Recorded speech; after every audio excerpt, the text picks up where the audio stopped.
ഇന്ന് ഞാൻ മത്തി അഥവാ ചാള മുളകിട്ടതാണ് ചെയ്യുന്നത്. ഇപ്പോൾ ഇതിനു വേണ്ടി നെയ്യുള്ള മത്തിയാണ് എടുത്തിട്ടുള്ളത്. ഇപ്പോൾ ഞാനൊരു ചട്ടി ചൂടാക്കിയിട്ടുണ്ട്. അതിലേക്ക് കുറച്ച് വെളിച്ചെണ്ണ ഇട്ട് കൊടുക്കുകയാണ്. 2 കിലോ മത്തിയാണ് വയ്ക്കുന്നത്. അതിന് വേണ്ട സാധനങ്ങളാണ് പറയുന്നത്. 1 ടീസ്പൂൺ ഉലുവ ഇട്ട് കൊടുക്കുകയാണ്. ഉലുവ ഒന്ന് നിറം മാറി വരുമ്പോഴേക്കും ചുമന്ന ഉള്ളിയാണ് ചേർത്ത് കൊടുക്കുന്നത്. ഇതൊരു 200 ഗ്രാം ഉണ്ട്. ഞാൻ സവാളയൊന്നും ചേർക്കുന്നില്ല. ഈ ചെറിയ ഉള്ളിയാണ് ഞാൻ ചേർത്ത് കൊടുക്കുന്നത്. ഇത് ചെറുതായിട്ടൊന്ന് വഴണ്ട് വരുന്ന സമയത്ത് ഇതിലേക്ക് ഒരു 8-10 വെളുത്തുള്ളി, വലിയ വെളുത്തുള്ളിയാണ്, അതൊന്ന് അരിഞ്ഞ് ഒന്ന് ചേർത്ത് കൊടുക്കുകയാണ്. ഇനി ഒരു 3 പച്ചമുളക് ചേർത്ത് കൊടുത്തിട്ടുണ്ട്. ഇനി വലിയൊരു കഷ്ണം ഇഞ്ചി അരിഞ്ഞിട്ട് കൊടുത്തിട്ടുണ്ട്. ഇനി തക്കാളിയാണ് വേണ്ടത്. ഇപ്പോൾ ഇതൊരു 2 ചെറിയ തക്കാളി അരിഞ്ഞ് ചേർത്ത് കൊടുത്തിരിക്കുകയാണ്.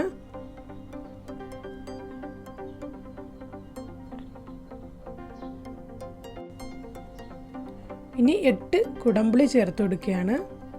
കുടംപുളിയോടൊപ്പം ഞാൻ സാദാ പുളി നമ്മുടെ ചെറിയൊരു നെല്ലിക്കയുടെ അളവിനും കൂടി ചേർത്ത് കൊടുത്തിരിക്കുകയാണ്. ഇതെല്ലാം കൂടിയിട്ട് നല്ലതുപോലെ ഒന്ന് വഴറ്റിയെടുക്കണം. ഒരുപാട് വഴണ്ട് വെന്ത് പോണ്ട.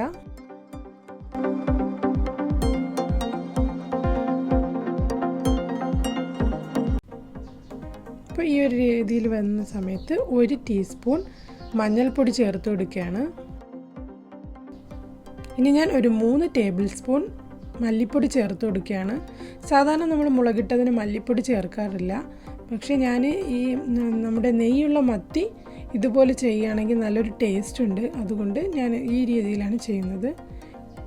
ഇനി ഞാൻ ഒരു 6 ടേബിൾ സ്പൂൺ മുളക് പൊടി ചേർത്ത് കൊടുക്കുകയാണ്. ഇത് കാശ്മീരി ചില്ലിയും സാദാ ചില്ലിയും കൂടി ഒന്ന് മിക്സ് ചെയ്തതാണ്. 3 ടേബിൾ സ്പൂൺ മല്ലിപ്പൊടിയും ചേർത്തിട്ടുണ്ട്. 6 ടേബിൾ സ്പൂൺ മുളക് പൊടിയും ചേർത്തിട്ടുണ്ട്. ഇത് രണ്ടും കൂടി ഇട്ട് നല്ലതുപോലെ ഒന്ന് മിക്സ് ചെയ്ത് കൊടുക്കണം. ആവശ്യത്തിന് ഉപ്പ് കൂടി ഒന്ന് ചേർത്ത് കൊടുക്കണം.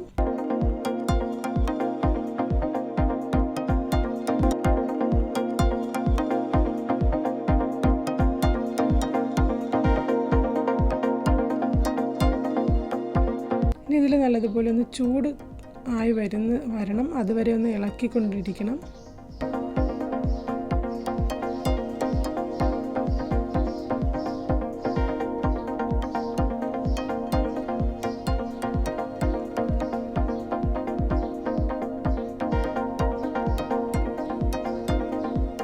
ഇനി ഇതിലേക്ക് നമ്മുടെ മത്തി വെന്ത് വരുന്നതിന് വേണ്ടിയുള്ള വെള്ളം വേണം.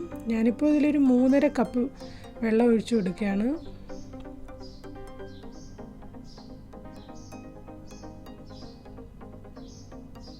ഇനി ഇതൊന്ന് തിളച്ച് വരണം. ഞാനിത് തിളച്ചതിന് ശേഷമാണ് നമ്മുടെ മത്തി ഇട്ട് കൊടുക്കുന്നത്.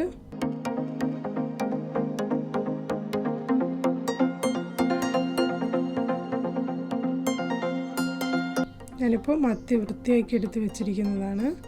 ഇത് നെയ്യുള്ള മത്തിയാണ്. നെയ്യുള്ള മത്തി മാത്രമേ നമുക്ക് ഈ രീതിയിൽ ചെയ്താൽ ടേസ്റ്റ് ഉണ്ടാവുള്ളൂ. ഞാനിപ്പോൾ ഇത് തലയും കൂടി വെച്ച് കട്ട് ചെയ്തതാണ്. തല ഇഷ്ടമില്ലെങ്കിൽ അതിനെ നമുക്ക് ഒഴിവാക്കാം. ഇപ്പോൾ ഇത് തിളച്ച സമയത്ത് ഇതൊന്ന് ഇട്ട് കൊടുത്ത്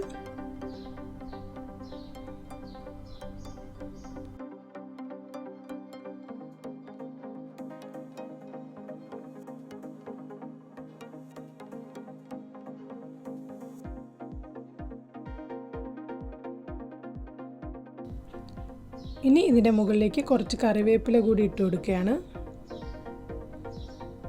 ഇനി ഇതൊന്ന് അടച്ചു വയ്ക്കാം. ഒരു 10 മിനിറ്റ് കഴിഞ്ഞ് നമുക്കൊന്ന് തുറന്ന് നോക്കാം.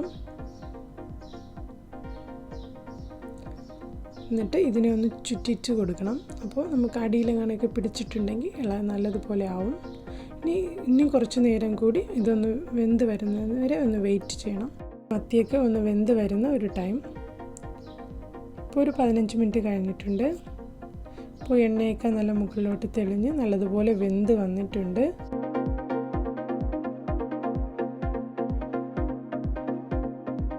ഉപ്പ് കുറവാണെങ്കിൽ നമ്മളൊന്ന് അഡ്ജസ്റ്റ് ചെയ്തിട്ട് കൊടുക്കണം.